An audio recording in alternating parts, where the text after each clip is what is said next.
आज हम आपको एक ऐसे जंगल की कहानी सुनाते हैं जहां बहुत से पक्षी मिलजुल कर रहते हैं।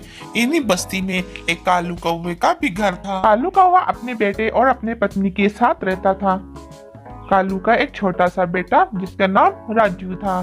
अरे राजू, तू हर वक्त बैठे रहते हो। कुछ काम ही कर लिया करो। अब तुम बड़े होते जा रहे हो। अरे कालू, तुम क्यों मेरे बेटे को हर वक्त डांटते रहते हो? वो बड़ा हो के कुछ न कुछ कर लेगा। अरे रानू, तुम्हें नहीं पता, मैं आज इसको घर से बाहर निकाल दूंगा। इसको मैं जो भी काम करने को कहता हूँ, ये हर वक्त उल्टा ही काम करता है। आज ये घर से बाहर जाएगा, बाहर के धक्के और मुक्के खाएगा, तब जाकर इसको नसीहत लगेगी। चलो राजू, आज के बाद तुम्हारा ये घर बिल्कुल नहीं है और तुम इस घर से दूर कहीं चले जाओ। मैं तुम्हें अपनी नजरों के सामने अब बर्दाश्त नहीं कर सकता हूँ। तूने मुझे सारे पक्षियों के सामने बदनाम कर दिया। दूसरी तरफ टुन्नी एक बड़ी फैक्ट्री में काम किया करती थी। वो सुबह अपने बेटे को नाश्ता देकर घर पर अकेले छोड़कर काम पे चली जाती थी। लेकिन टुन्नी का बेटा भी बहुत समझदार था।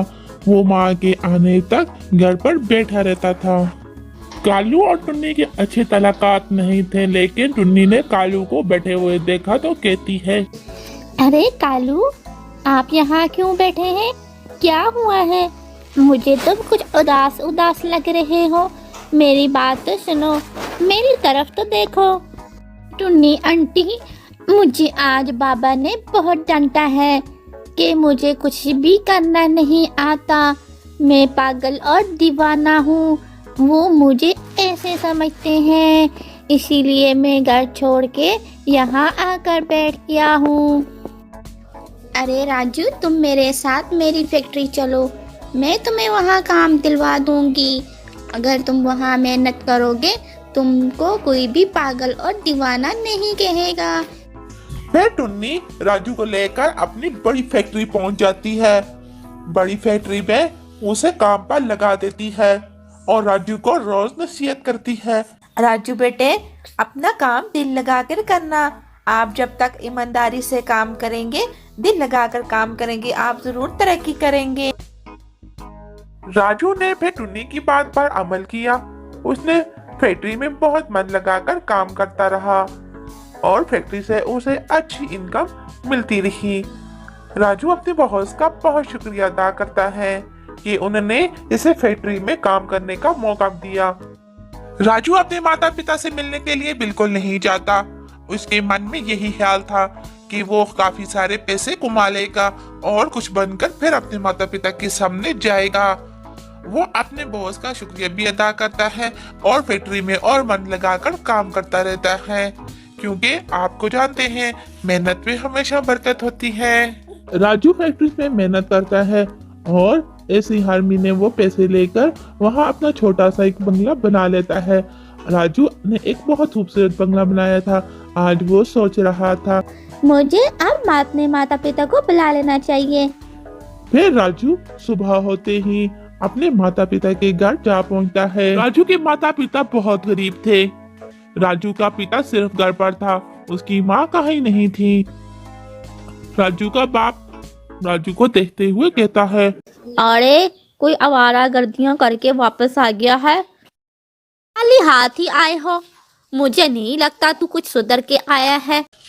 राजू अपने बाप की तल्ख बातें सुन रहा था और वो खामोशी से पहले बातें सुनकर फिर कहता है, अरे बाबा, आप मेरी बात तो सुने पहले। मैं कोई आवारागर्दी करने नहीं गया था। मैं तो आप लोगों को कुछ दिखाने के लिए आया था। आप लोग मेरे साथ चलें। मैं आप लोगों को कुछ दिखाना चाहता हूँ, फिर उसके बाद मुझे कुछ कहना। अरे राजू, तुम क्या दिखाओगे हमें? अपनी ही कोई गलतियाँ दिखाओगे। अरे बाबा, आप ऐसा क्यों कह रहे हैं? आप मेरे साथ तो चलें। माँ और आप, मैं इसीलिए तो यहाँ लेने आया हूँ आप दोनों को। राजू का बाप एक सख्त मिजाज पक्षी था। वो अपने बेटे को तल्ख बातें सुनाता है। राजू भी अपने माता पिता को मजबूर कर देता है। चलो माता पिता, बहुत देर हो गई है। फिर राजू अपनी माँ और अपने बाप को लेकर उस घर से निकल पड़ता है। राजू अपने माता पिता को लेकर अपने घर पर पहुंच जाता है। राजू के माता पिता जब उधर को देखकर दोनों कहते हैं, अरे राजू, अरे इतना खूबसूरत बंगला किसका है? किसके घर हमें तुम लेकर आ गए हो? बंगला तो बहुत खूबसूरत बना है, जल्दी से बताओ किसका घर है? राजू और उसके माता पिता दोनों वहां बाहर खड़े बंगले को देखे जा रहे थे। फिर राजू अपने माता पिता को बताता है कि मैंने कैसे दिन रात कर कर ये अपना खूबसूरत छोटा सा घर बनाया है, यही तो दिखाने के लिए मैं तुम लोगों को यहाँ लेकर आया हूँ। जब राजू के माता पिता ये सुनते हैं, वो दोनों बहुत हैरान हो जाते हैं, अरे राजू, तुम्हारा घर? हाँ, मेरा घर, मेरा घर। और हम आज के बाद हम तीनों यहाँ पर रहेंगे। राजू की माँ कहती है, अरे कालू, मैं इसीलिए तो नहीं कहती थी कि बेटे को मुझ मत डांटा करो, ये एक दिन हमारे जरूर काम आएगा, लेकिन तुम ही थे जो मेरी बात नहीं सुनते थे। आज देखो हमारे बेटे का कमाल, कितना खूबसूरत बंगला बना लिया, ऐसा तो तुमने कभी सपने में भी नहीं देखा होगा। फिर राजू टुन्नी के बारे में बताता है कि टुन्नी ने कैसे मेरी मदद की, कैसे मुझे फैक्ट्री में काम दिलवाकर और मुझे रोज नसीहत करती थी। कालू और उसकी पत्नी रानो बहुत शर्मिंदा होते हैं और वो टुन्नी से जाकर माफी मांगते हैं और उसे शाम की खाने की अपने घर दावत भी देते हैं। अगली शाम टुन्नी उनके घर खाने पर आती है और वो सारी गलतियां एक दूसरे की माफ कर कर अपनी जिंदगी हंसी खुशी गुजारने लग जाते हैं। वे अपने बच्चों पर इतनी ज्यादा गुस्सा नहीं करना चाहिए, बल्कि उन्हें प्यार और मोहब्बत से समझाना चाहिए। अगर आप उनसे प्यार मोहब्बत से बात करेंगे तो वो आपकी हर बात जरूर मानेंगे।